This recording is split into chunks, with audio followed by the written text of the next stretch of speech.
안녕하세요. 70대 할머니입니다. 요즘 손주들 육아로 바쁜데 이 채널의 사연은 놓치지 않고 매일 듣고 있습니다.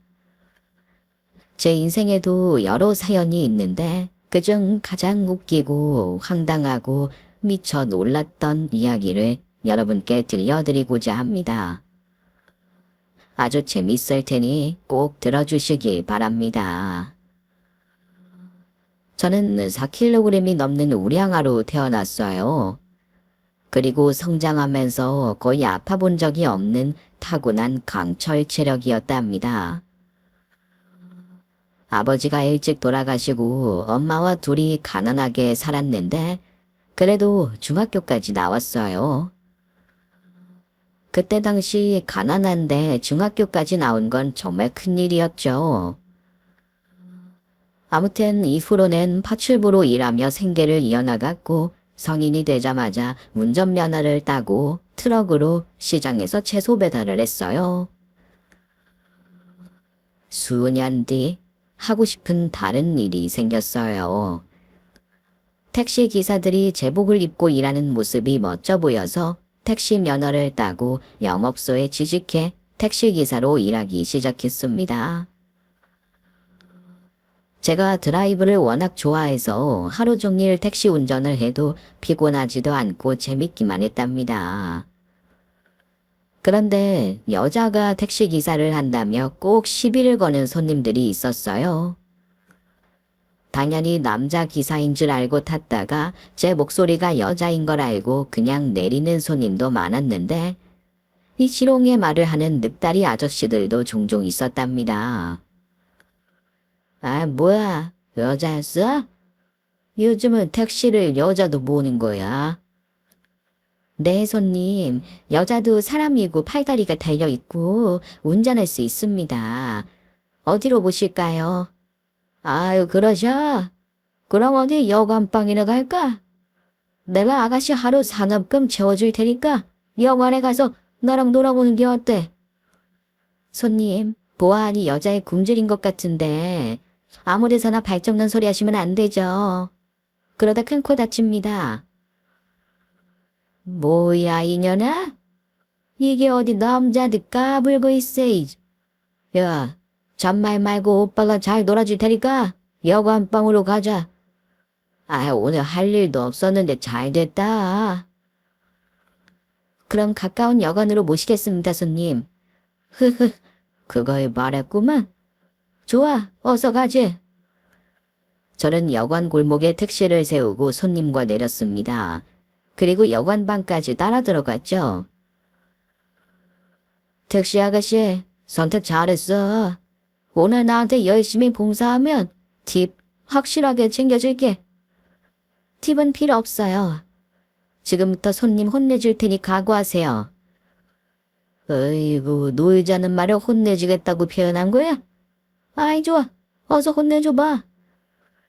그래서 전 한 손으로는 손님 멱살을, 다른 손으로는 다리를 붙잡고 들어 올려 업어치기를 해줬습니다. 손님의 눈이 튀어나올 듯 고통스러워 했는데 그놈 주둥이에 발을 올리고 말했습니다. 야, 이 놈팽이야. 내가 너 같은 놈을 한두 번 봤겠냐? 이게 어디서 택시 기사님한테 희롱질이야? 잘못했어, 안 했어? 대답해봐. 이 인연이 너 돼주고 싶어? 아직 정신을 덜 차렸구만. 그럼 2절로 넘어갈게. 저는 손님의 극소를 발로 걷어찼습니다. 손님의 눈엔 더 심하게 돌출되더군요. 아유, 너무 아파. 아, 손님, 사과하실래요? 아니면 주둥이 다시 놀릴래요? 3절, 4절까지 해서 오늘 송장되고 싶으시면 얼마든지 놀려보세요. 그러자 손님은 많이 아팠는지 쇳소리를 내며 사과하더군요. 아이, 택시기사님, 제가 잘못했습니다. 아, 이번에 잘못 놀린 점 사과드립니다. 아이, 제발 그만하고 가주세요. 옳지. 이제야 짐승이 아니라 사람으로 보이네. 그럼 푹 쉬고 혼자 영혼방에서 놀다가 집에 가세요. 업어치기와 급소를 한 대 날리며 사과를 받고 택시로 돌아갔습니다. 그리고 다시 드라이브를 하며 손님들을 태웠죠. 제가 통뼈에 힘도 좋고 겁이 없기 때문에 이런 문제를 스스로 해결했답니다. 택시기사로 몇 년 일하다가 공장에서 일하는 남편과 선을 봐서 결혼하게 됐고 이듬해 아들까지 낳았습니다. 그런데 남편이 몸이 약골이었고 공장에 다니며 건강이 많이 쇠약해져서 아들의 첫 돌이 지나자마자 폐암에 걸려 투병 생활을 했어요. 오래 살지 못하고 세상을 떠나게 되며 혼자 아들을 키우게 됐죠. 친정엄마가 계셨기 때문에 낮에 아들을 돌봐주셨고 저는 돈을 벌러 택시 운전대를 잡았습니다. 아들은 저를 닮지 않고 세상 떠난 남편을 닮아 잔병치레를 많이 했어요. 한 달에 한 번은 꼭 병원에 갔고 청소년기에도 힘이 약해서 픽픽 쓰러지곤 했답니다. 몸에 좋다는 한약이나 보양식을 많이 먹여도 소용없더군요. 이 타고난 체질이 약하니 안타깝기만 했습니다. 그리고 아들은 말수가 거의 없었는데 이 정도가 심했어요. 학교 다녀오겠습니다. 다녀왔습니다. 잘 먹겠습니다. 안녕히 주무세요 등등 인사의 말을 제외하면 입을 뻥끗도 하지 않았어요. 하루는 아들이 졸업 앨범을 들고 오길래 물었습니다. 현식아, 졸업 앨범을 벌써 받아왔니? 다음 주가 졸업인데 빨리 받아왔네. 오늘 졸업했어요. 뭐? 오늘 네 중학교 졸업식이었다고? 왜 근데 왜 말을 안 했니? 별일 아니잖아요. 어떻게 별일이 아니야? 엄마가 바빠서 신경을 못 썼다면 그런 큰 행사가 있으면 말을 해줘야지. 별로 큰 행사 아니에요. 어차피 고등학교에도 들어갈 거잖아요. 그때도 졸업할 거고요. 뭐야? 이 녀석이 말도 없고 표현이 적은 건 알겠는데 이렇게까지 무뚝뚝할 줄이야. 현식아, 앞으로는 학교 행사든 뭐든 큰일이 있으면 좀 알려줘라. 네, 그럴게요. 아들의 성격은 이렇게 무뚝뚝하고 말도 없고 표정의 변화도 거의 없었어요. 가끔 아들 얼굴을 보면 기분이 좋은 건지 나쁜 건지 알 수가 없어 직접 물어보면 항상 좋다고만 대답했어요. 친정엄마도 제 아들이 사랑스럽긴 하지만 표현을 너무 안 해서 가끔 답답할 때가 자주 있다고 하셨답니다. 택시 일을 계속하며 세 식구가 잘 사는 건 아니었지만 그렇다고 아주 부족하게 산 건 아니었어요. 집은 비좁을지라도 먹을 것에 돈을 아끼지 않아서 나름 잘 살았다고 생각했습니다.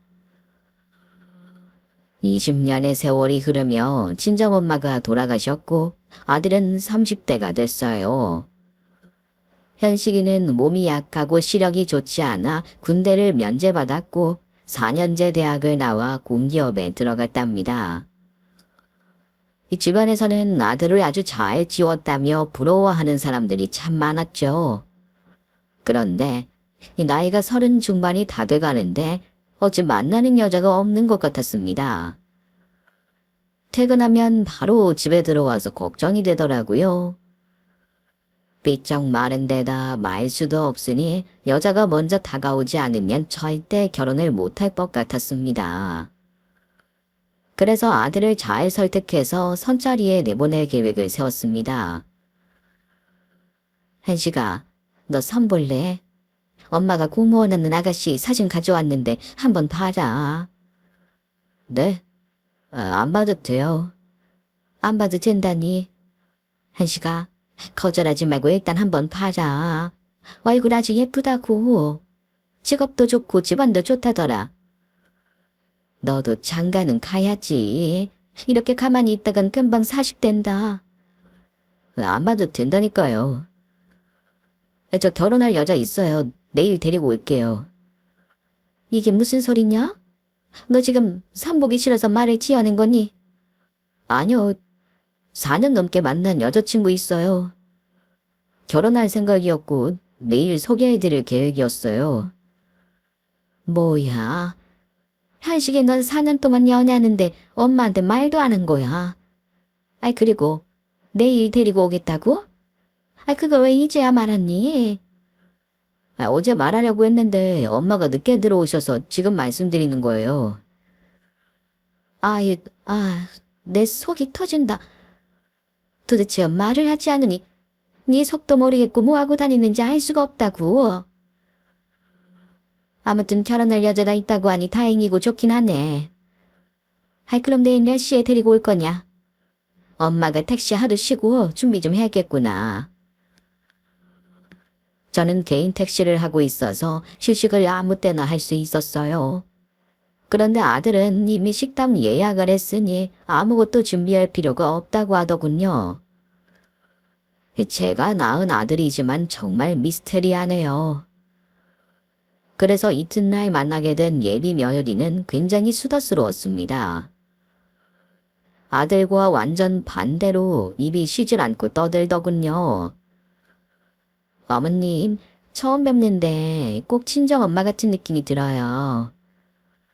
아, 저희 엄마는 재작년에 돌아가셨어요. 근데 어머님 이목구비가 저희 엄마랑 진짜 많이 닮았어요. 근데 머린 어디서 하셨어요? 짧은 단발이 어울리긴 하신데 조금 길러볼 생각은 없으세요? 아, 제가 예전에 취미로 미용을 배웠어요. 제가 머리 좀 해드릴까요? 나중에 어머님 며느리가 되면 염색은 저한테 맡기세요. 제 손이 아주 야무지거든요. 어머님, 제가 보험 영업사원이라 그런데 혹시 보험은 뭐뭐 들어놓으셨어요? 제가 이것저것 따져보고 최대한 큰 이득을 볼 만한 보험으로 바꿔드릴까요? 어머, 어머님 손이 많이 거칠어 보여요. 핸드크림 하나 사드려야겠어요. 이따가 저랑 백화점 한 바퀴 돌고 가세요. 아니다. 백화점은 비싸니까 할인 매장으로 가요. 그래. 근데 원래 그렇게 말을 많이 하니. 네, 제가 말이 좀 많아요. 오빠랑은 완전 상극인데 2년이 돼서 결혼까지 하게 된 것도 참 재밌죠? 어머님, 저희들이 어떻게 만나게 됐는지 들어보실래요?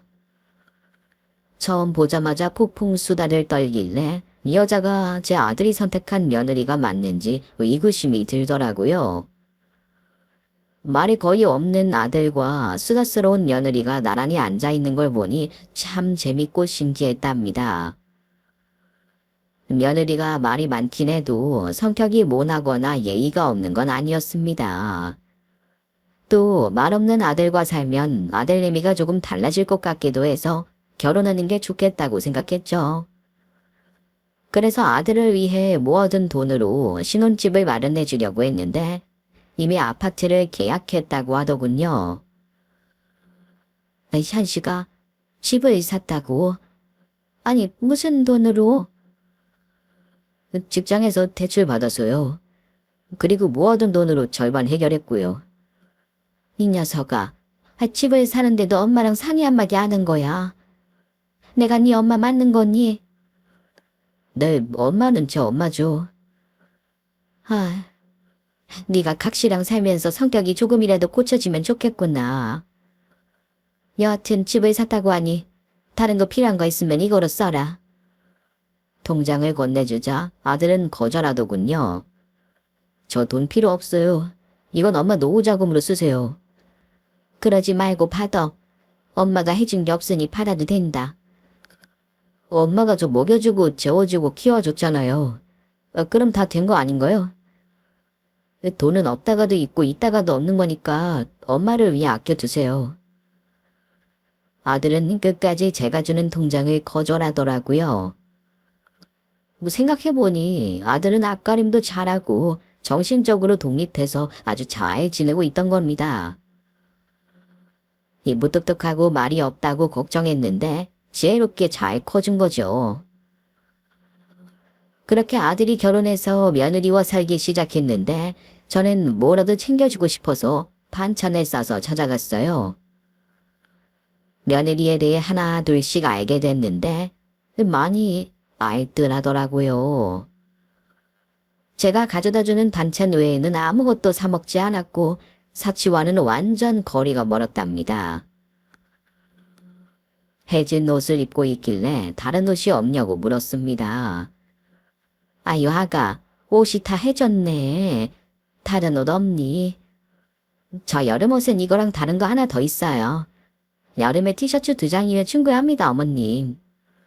아유, 아무리 그래도 구멍난 걸 끼워 입는 건 좀 그렇지 않니? 지금이 21세기고 너나 내 아들이 돈을 못 버는 것도 아니잖아. 아니면 내가 좀 사줄까? 같이 백화점 갈래? 아니에요, 어머님. 옷은 그냥 몸을 덮는 용으로 생각해서 아무거나 걸쳐도 상관없어요. 그리고 어머님이 힘들게 일해서 버신 돈을 제 옷 사는 데 쓰는 건 너무 아까워요. 어머님, 돈 아끼세요. 며느리는 보험 일을 해서 돈을 솔찬히 잘 버는 걸로 알고 있었는데 엄청나게 아끼며 살더라고요. 어릴 때부터 몸에 배어 있어서 그 습관을 고치기 어렵기도 하고 고치고 싶지도 않다고 하더군요. 그래서 제가 백화점에서 몇 벌의 옷을 사다 줬습니다. 말을 하고 사주려고 하니 거절만 해서 아예 혼자 가서 선물로 사다 줬네요. 며느리는 크게 기뻐하고 좋아했는데 제가 선물해준 옷을 입지 않고 옷걸이에 걸어두기만 하더군요. 아야가, 내가 사준 옷 있는데 왜 아직도 해진 옷을 입고 다니냐? 어머님, 이 옷은 아직 5년은 더 입을 수 있어요. 어머님이 사주신 옷은 그때 가서 입으려고요. 뭐야? 아유, 그냥 지금 입어. 내가 매년 사다 줄 테니까 입으라고. 어머님, 저한테 돈 쓰시는 거 자제하세요. 티끌모아 태산 모르세요? 아유, 정말 대단하다. 내가 널 이길 수가 없구나. 며느리의 아끼는 행동은 일반 사람이 생각하는 범위를 넘어서서 놀랍기만 했어요. 한 가지 에피소드를 덧붙이자면 아들 집 화장실에 갔는데 변기물이 소변으로 누렇게 있길래 물을 내리려고 했더니 며느리가 소리치더군요. 어머님, 물 내리면 안 돼요. 아직 몇 번 더 사용하고 모아서 내려야 해요. 뭐야? 너 지금 뭐라고 그랬니? 설마 변기물까지 아끼는 거야? 어머님, 아껴서 다 뺏고 있나요? 그리고 변기물이 엄청 많이 쓰이는 거 모르세요?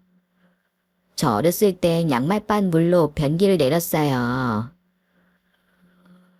아야, 아무리 그래도 볼일을 보면 물을 내려야지. 냄새 나잖아. 그래서 락스 한 방울 떨어뜨려 놓으면 냄새가 안 나요. 신기하죠? 어머님도 집에서 해보세요. 물도 아끼고 돈도 절약하고 얼마나 좋은데요.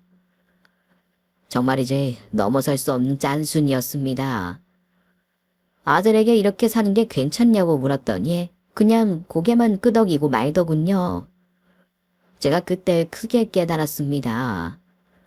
아들은 어딜 가나 생존하고 적응할 수 있는 큰 능력이 있는 사람이었습니다.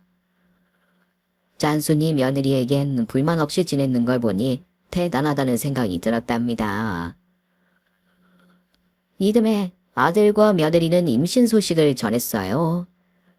물론 아들은 아무 말도 안 했고 며느리가 폭풍 수다를 떨며 초음파 사진을 건넸습니다. 어머님, 우리 애기 사진이에요. 여기 눈, 코, 입 보이시죠? 그리고 여기 뭔가 보이는데 남자 애기들이 달고 있는 그것처럼 보이시죠? 아직 확실하진 않지만 아들인 것 같죠? 아유, 글쎄, 내 눈에는 잘 안 보인다. 아무튼 축하한다. 고마워요, 어머님. 나중에 애기 낳으면 제가 2배로 열심히 살 거예요.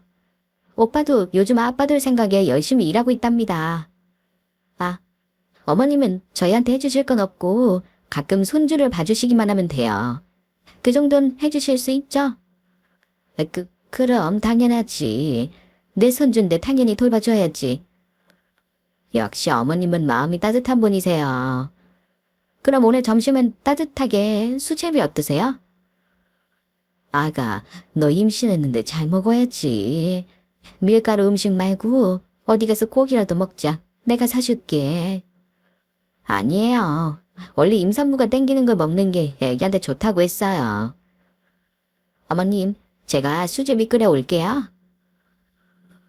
며느리는 먹는 걸 계속 아끼는 것 같아 제가 집에 가서 고기 반찬을 잔뜩 했고 한우와 비싼 생선도 바리바리 사서 매주 아들 집 냉장고에 채워줬답니다.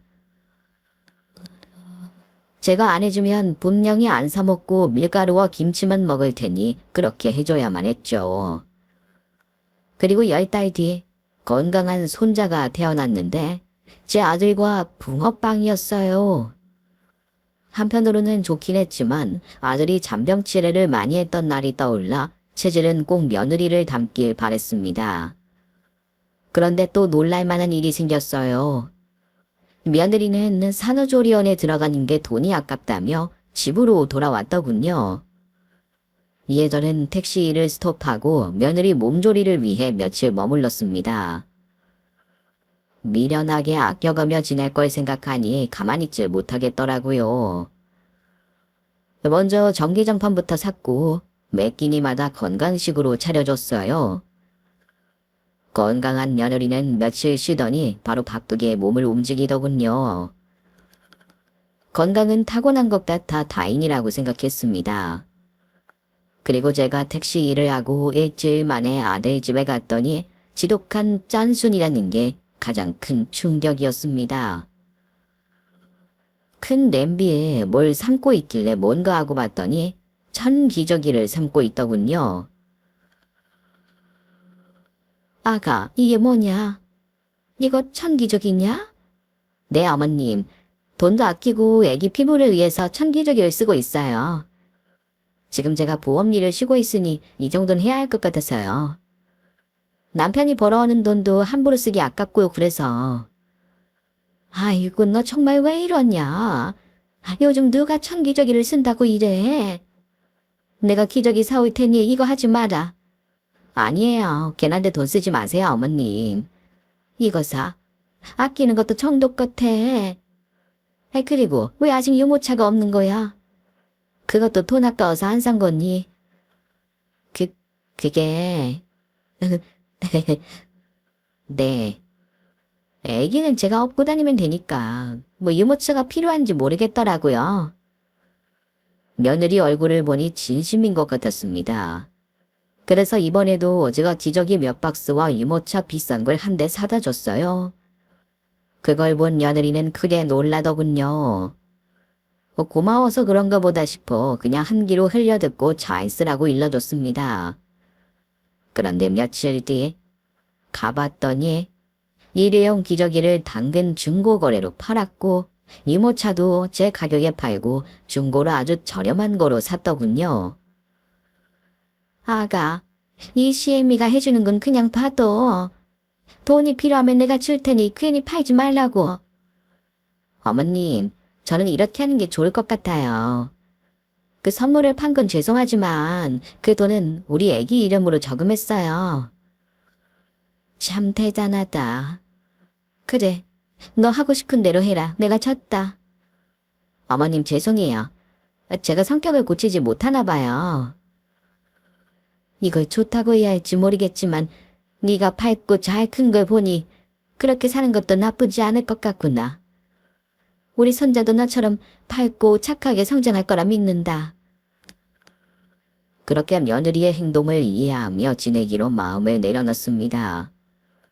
제가 해줄 수 있는 건 맛있고 영양가 있는 음식을 만들어 냉장고를 채워주는 것이었어요.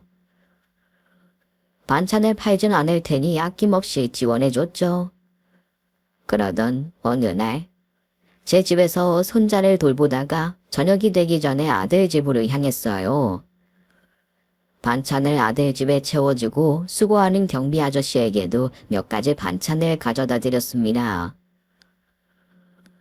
손자를 안고 인사를 드렸어요. 경비 아저씨 안녕하세요. 저 백사동 702호 사는 부부 엄마 되는 사람입니다.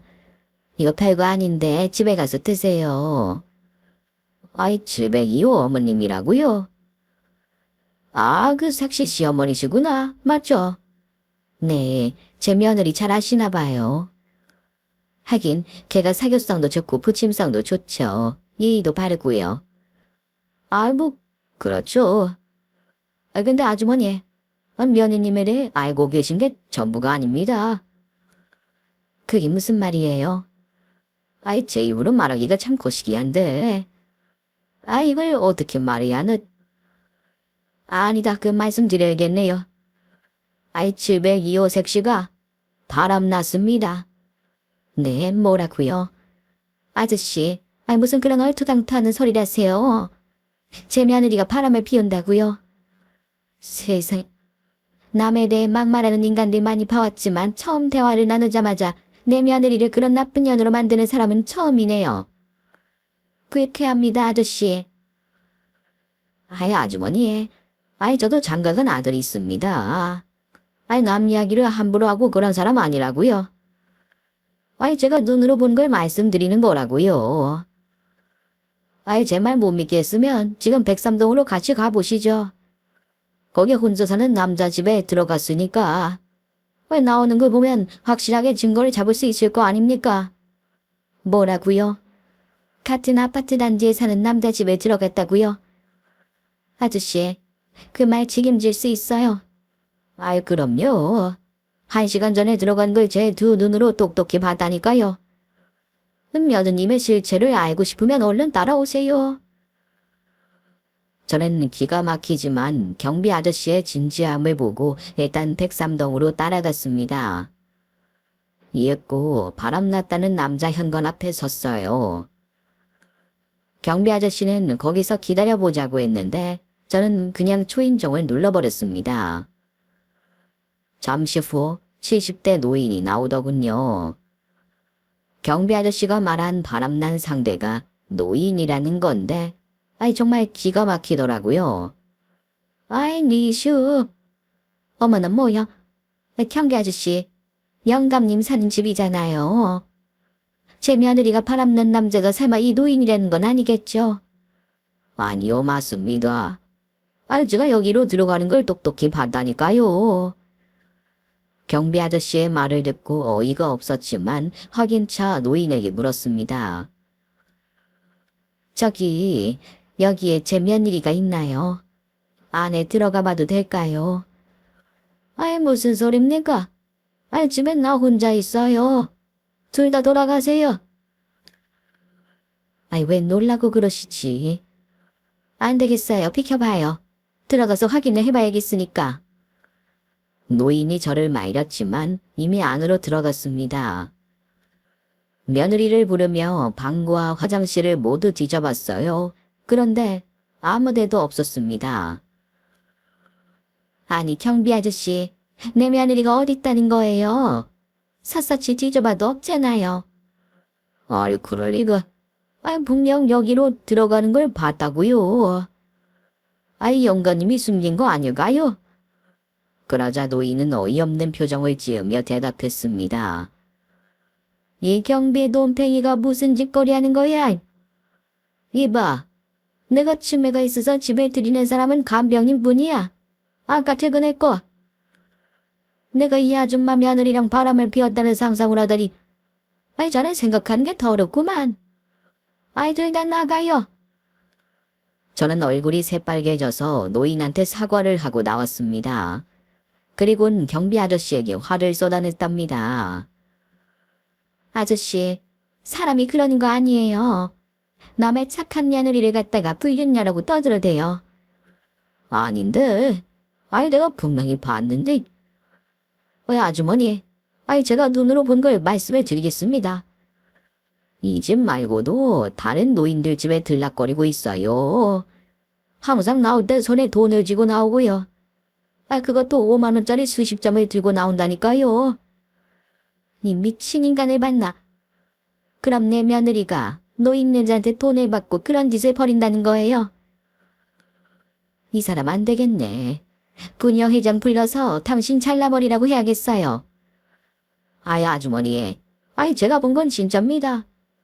전 있는 그대로를 알려드리는 거예요. 아까도 말했다시피 저는 장가간 아들을 둔 애비입니다. 아이, 제가 괜한 헛소리를 하는 게 아니라고요. 한마디만 더는 가만두지 않겠어요. 잘리기 싫으면 다신 그 입에서 내 며느리 이야기 꺼내지 않는 게 좋을 겁니다. 그리고 당장 사과하세요. 그랬더니 경비 아저씨는 고개를 푹 숙인 채 저에게 미안하다 했고 입 조심하겠다며 굽시해거렸습니다.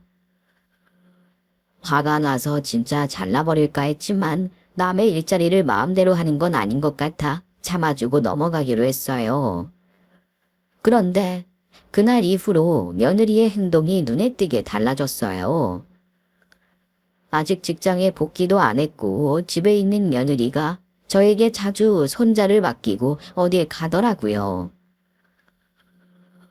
아가, 그 손자를 맡기는 건 얼마든지 환영이다.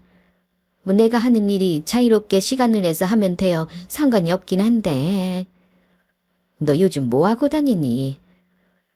제가 요즘 취미를 시작했어요. 뜨개질을 배우고 있어요. 애기 옷을 직접 떠주고 싶어서요.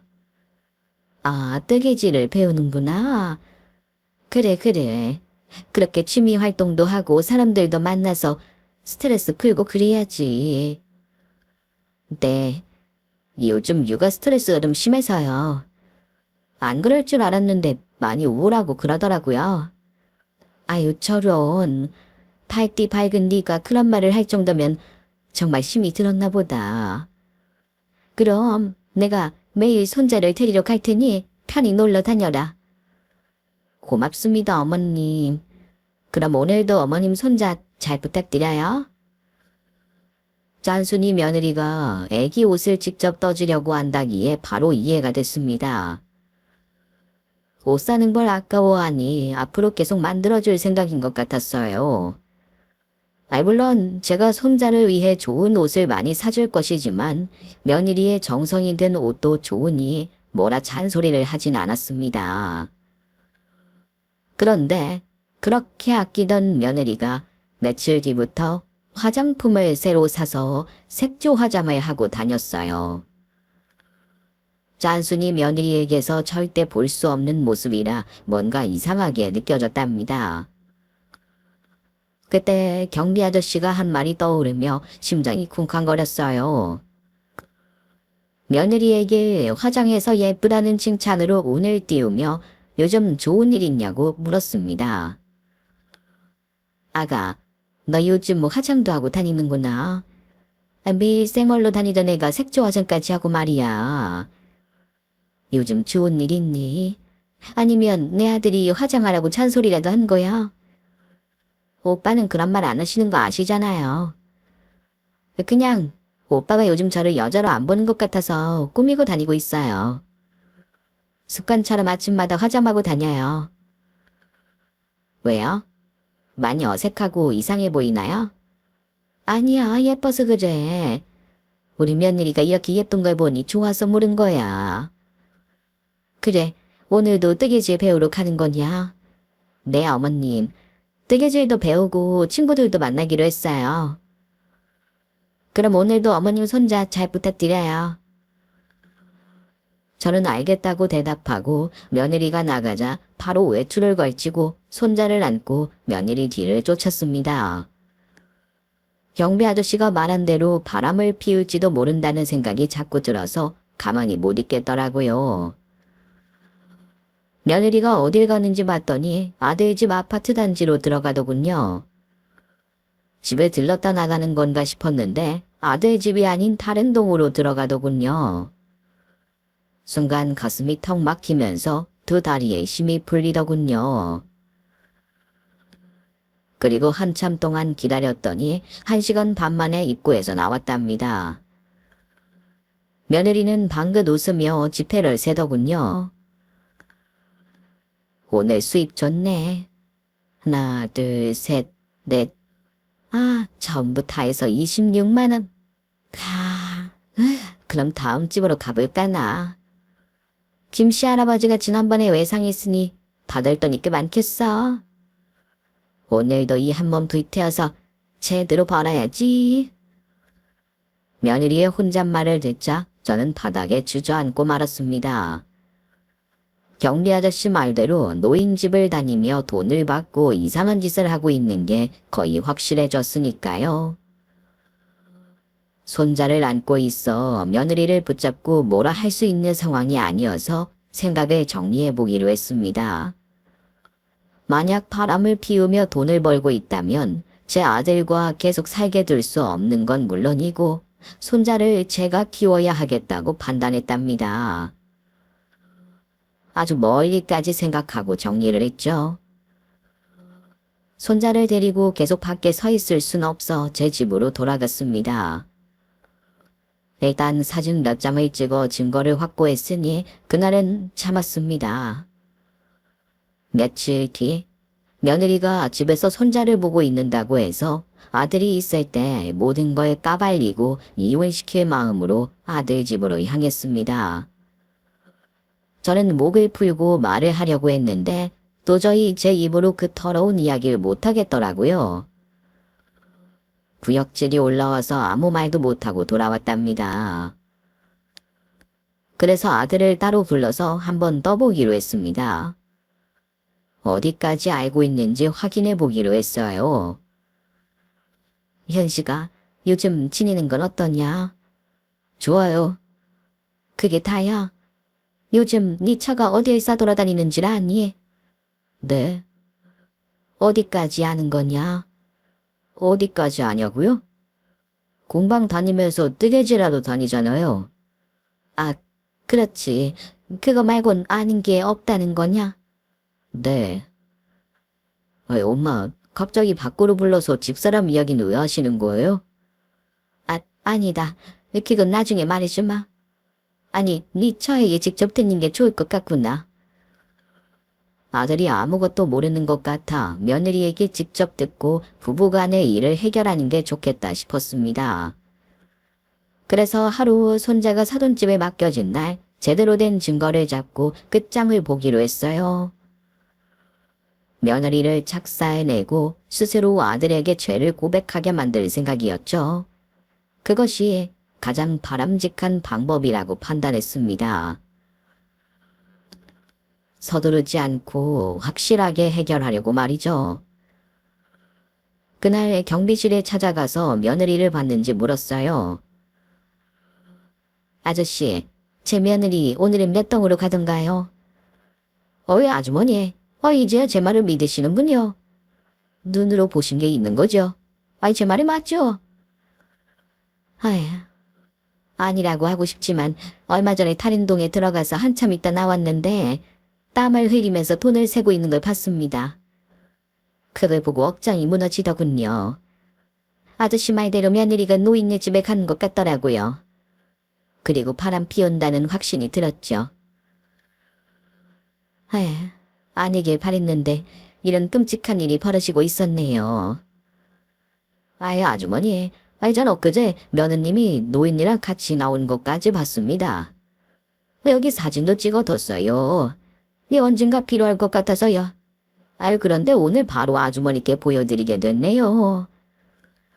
저는 며느리가 노인네와 한박 웃음을 지은 사진을 보고 경악하고 말았습니다. 그때 눈이 뒤집혀서 경비에게 물었습니다. 그래서 지금 내 며느리는 몇 동으로 갔나요? 어디로 갔는지 보셨어요? 네, 그 백삼동에 그때 그 노인네 집으로 갔습니다. 제가 한 바퀴 돌다가 봤다고요. 들어간 지 한 30분 됐으니까 아마 집안에 있을 겁니다. 그럼 그때 그 노인이 거짓말을 한 거군요. 네, 치매는 핑계인 것 같습니다. 분명 집안에서 그 짓하고 있을 겁니다. 제가 앞장설 테니 따라오세요. 저는 심호흡을 연신하고 몸을 풀었습니다. 며느리와 노인네를 응징해 주려고 힘을 모았어요. 이윽고 노인 현관 앞에 섰고 초인종을 눌렀답니다. 그런데 다른 노인이 문을 열어주더군요. 땀을 흠뻑 흘리면서 말입니다. 뉘쇼. 할배는 또 뭐야? 내 며느리 여기 있지, 그쵸? 좀 들어오면 안 되는데. 석씨 시어머니인가 보네.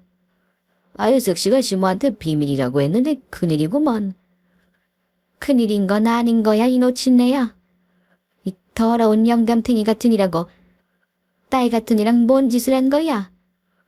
오늘 니들은 내 손에 착살날지라도 제대로 혼쭐을 내주겠다고. 저는 이 현관을 지나 거실로 들어갔는데 눈앞에 펼쳐진 광경에 주저앉고 말았습니다. 어머님, 여긴 어떻게 알고 오셨어요? 많이 놀라셨죠? 너 지금 뭐 하는 거냐? 내가 지금 보고 있는 게 무슨 상황이냐고. 그게 그러니까 어머님께 죄송해서 말씀을 못 드리겠더라고요. 그 아들을 매일 맡기면서 이런 짓 하는 걸 알리면 싫어하시고 뭐 또 짠순이라고 뭐라 하실까 봐. 그래서 동네 노인들 모아다가 마사지를 해주는 거냐? 제 눈앞에는 남녀 노인들이 누워 있었고 며느리가 팔다리를 이리저리 돌려가며 스포츠 마사지를 해주고 있었습니다. 바람을 피우고 돈을 버는 것이 아니라 구슬땀을 흘리며 돈을 벌고 있던 거예요. 제가 완전히 헛다리를 짚은 거였죠. 며느리를 의심했다는 것에 큰 죄책감이 들어 쥐구멍에 들어가고 싶은 심정이었습니다. 야가, 그런 말을 했어야지. 나는 널 의심했단 말이야. 나를 왜 나쁜 시애미로 만든 거냐? 네, 의심이라뇨? 무슨 의심을 하셨다는 거죠? 네가 노인네들이랑 바람난 줄 알았다고. 네가 노인들이랑 한바탕 시간 보내고 돈을 버는 줄 알았다고. 어머님 그게 정말이에요. 어떻게 저를 그런 여자로 보실 수가... 아니다. 근데 제가 요즘 이상하긴 했을 거예요. 안 하던 화장하고 다니고 아들을 매일같이 맡기고 놀러 나갔으니 충분히 의심할 만합니다. 제가 생각이 짧았어요. 그냥 솔직히 말씀드릴 거 그랬나 봐요. 아니다. 내가 물어봐도 되는 거였어. 의심만 품고 있는 게 아니었는데 이렇게 일을 크게 만들었구나. 어머님, 여기 누가 뭐라 하나요? 어르신들 다 누워서 코 골고 주무시고 있잖아요. 스포츠 마사지 한번 받으시면 이렇게 골아 떨어지시네요. 그럼 여기 사는 노인은 왜 너를 모른다고 말했던 거냐? 내가 지난번에 경비 아저씨랑 왔었는데 내 며느리 어딨냐고 물으니까 화를 내고 쫓아내더라. 허씨 할아버지요? 치매기가 있으셔서 그래요. 저한테도 마사지 받은 걸 까먹고 또 해달라고 한 적이 한두 번이 아니라고요. 아무튼 오해가 다 풀리신 거죠, 어머님? 저는 미치도록 부끄러워서 며느리 얼굴을 제대로 못 봤습니다. 그런데 한 가지 걱정이 되는 부분이 있더라고요. 이렇게 노인네를 모아두고 돈을 버는 것이 괜찮은지 물었습니다. 아가, 이렇게 돈을 버는 거 괜찮은 거냐? 누가 신고라도 하면... 어머님, 저 간이 과세자로 신고했어요. 사업자만 저희 집으로 해뒀고요. 세금 다 내고 있고 카드 단말기도 들고 다녀요. 여기 보이시죠? 정말 잘못한 게 하나도 없구나. 난 그런 것도 모르고. 정말 미안하다. 걔는 의심해서 미안해. 아니에요. 다시 한번 며느리에게 사과하고 제 뒤에서 벌벌 떠는 경비 아저씨를 봤습니다. 아저씨가 저한테 그런 말만 안 했어도 이렇게 일이 커지지 않았을 거 아니에요. 죄송합니다, 아주머니. 저는 삭시가 수상해 보여서 입이 10개라도 할 말이 없습니다. 분녀 회장님한테 말씀하셔서 절 해고 왔어요. 누가 아저씨를 자른대요. 내가 지금 무슨 짓을 하는 거야. 아저씨가 말하는 걸 믿은 내가 바보 멍청이니까 그냥 넘어가요. 대신 앞으로 한 번만 더 내 며느리를 두고 헛소리를 한다면 그땐 가만두지 않을 겁니다. 네, 아주머니. 앞으로는 입을 무겁게 하고 다니겠습니다. 괜한 의심해서 피해드리는 일 없도록 하겠습니다. 경리 아저씨가 진심으로 사과하기도 했고 제가 잘못한 것도 있으니 둘 다 못난 노인이라 생각하고 넘어가게 됐습니다. 물론 며느리에게 미안한 마음은 쉽게 지워지지 않았습니다. 그래서 제가 해줄 수 있는 일을 더 많이 해주며 미안함을 표현했답니다. 냉장고에 반찬을 꽉꽉 채워줬고 아들 집 살림을 자주 도왔어요. 며칠 뒤 아들과 둘이 집에 남게 돼서 지난번에 왜 거짓말했냐고 물었습니다. 현씨가 네 처가 스포츠 마사지 하고 있는 걸 알고 있으면서 왜 뜨개질 다니는 거라고 대답한 거냐? 네가 그때 솔직히 말해줬으면 내가 의심을 거뒀을 거잖아. 아, 집사람이 비밀로 해달라고 해서요. 뭐야? 그게 다야? 아우, 답답해. 넌 말을 너무 아껴서 탈이다. 어떤 일이든 좀 같이 알면서 지내자. 아, 네. 역시나 단답형으로 대답했고 제가 벌인 짓이 별일이 아니라고 생각하고 있더군요. 아들이 이러고 산 게 하루 이틀도 아니고 평생 말을 아끼며 살아왔으니 고쳐질 거라고 보이진 않았습니다. 그래서 며느리를 불러다 앉혀서 앞으로는 비밀 없는 가족이 되자고 부탁을 했어요. 아가, 앞으로 나한테 숨긴 게 없었으면 좋겠구나. 내가 모자란 노인이라서 그때처럼 의심하고 허튼 짓을 벌일지 모르니 비밀이 없도록 하자. 네, 어머님. 안 그래도 저도 크게 후회하고 있어요. 제가 스포츠 마사지 하러 다닌다고 하면 싫어하시고 못하게 막으실까봐 그랬는데 잘못한 선택이었어요. 죄송해요, 어머님. 아니, 그렇다고 사과할 필요까진 없고 잘못은 내가 했잖니. 어머님도 잘못하신 거 없어요. 제가 충분히 의심을 산 행동을 했으니까요. 저희 고부는 서로를 이해하며 대화를 잘 마쳤습니다. 그렇게 부끄러운 시간이 지나가고 얼마 지나지 않아 며느리가 둘째를 임신했습니다. 지독하게 아끼는 걸 좋아하면서 아이는 또 가지고 싶었나 봅니다. 아가, 너 둘째까지 계획했던 거니? 난 너희가 손자 하나만 낳고 키울 줄 알았다. 제가 아이를 좋아해서요. 그리고 아들이 동생을 바라는 눈치여서 계획했어요. 아유, 그렇구나.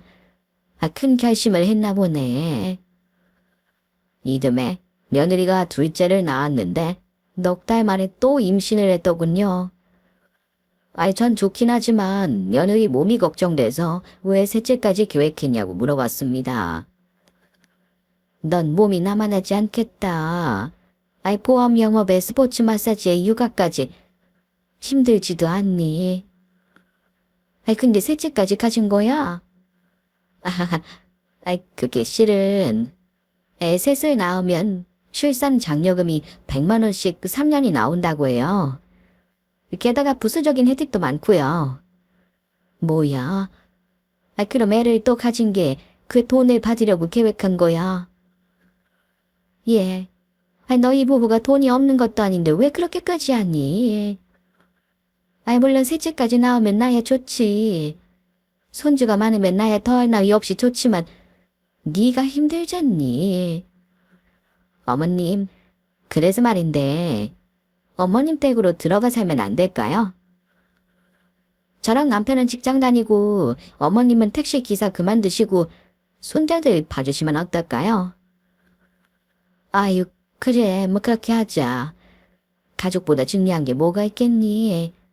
내가 손주 다 키워줄 테니 걱정하지 말아라.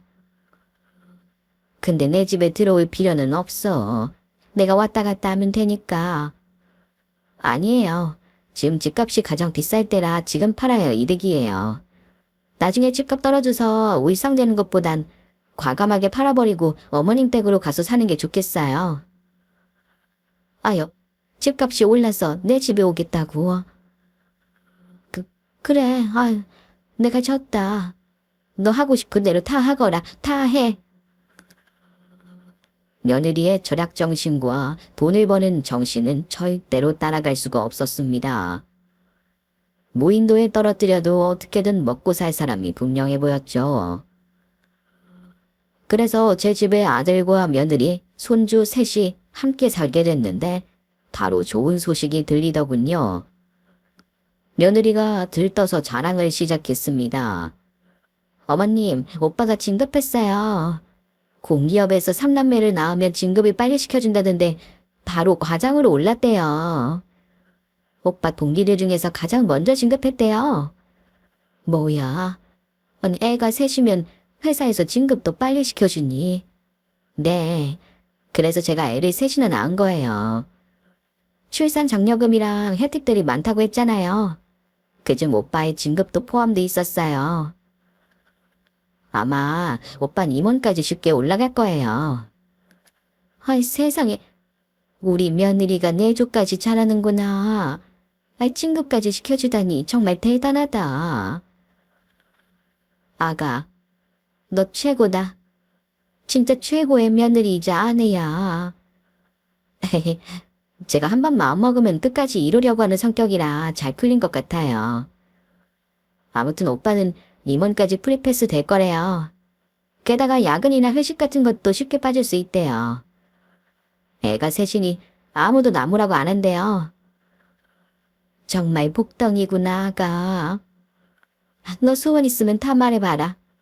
가지고 싶은 거 있으면 이 시애미한테 말해봐.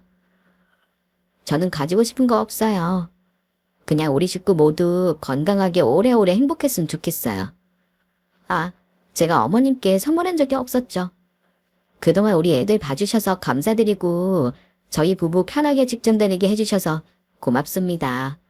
별거 아니지만 받아주세요. 선물.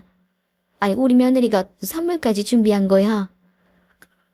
며느리가 준 상자를 열어봤더니 산삼이 몇 불이 있더군요. 얘야, 이게 뭐냐? 아, 이 비싼 삼삼을 나 먹으라고 산 거야. 네, 어머님.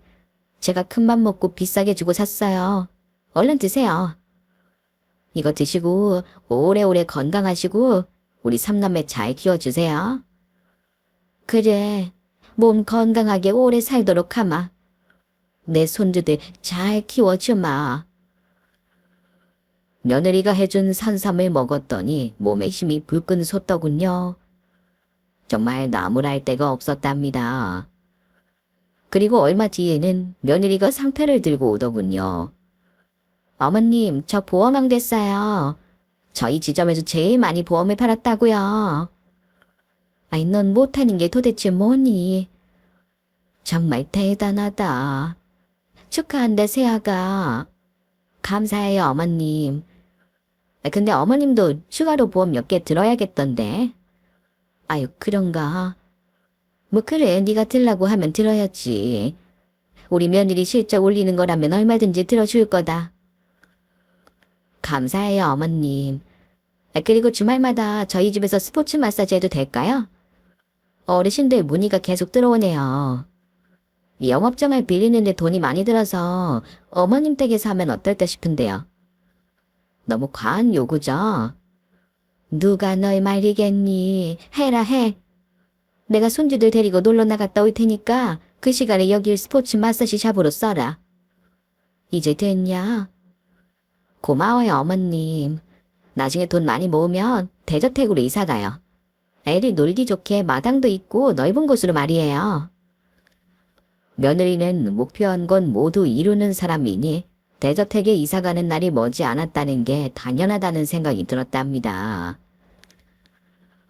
며느리는 일을 쉼없이 하고 있고 아들도 회사에서 열심히 일하고 육아도 많이 도와주고 있어요. 물론 제가 육아의 총책임자긴 합니다. 지금 제 집에서 저와 아들, 며느리, 손주들이 시끌벅적하게 아주 잘 지내고 있습니다. 저는 육아에 전념하고 있어 시간 가는 줄 모르고 일상을 보내고 있네요. 힘이 들긴 하지만 손주들이 무럭무럭 자라는 걸 보며 큰 행복을 느끼고 있답니다. 바쁜 와중에 제 사연을 일기 쓰듯이 틈틈이 적어서 보내게 됐고요. 막장 사연도 아니고 복수 같은 일도 없지만 며느리와 있었던 일화가 재밌으실 거라 생각합니다. 그럼 사연은 이쯤에서 줄이고 손주들 보러 가겠습니다.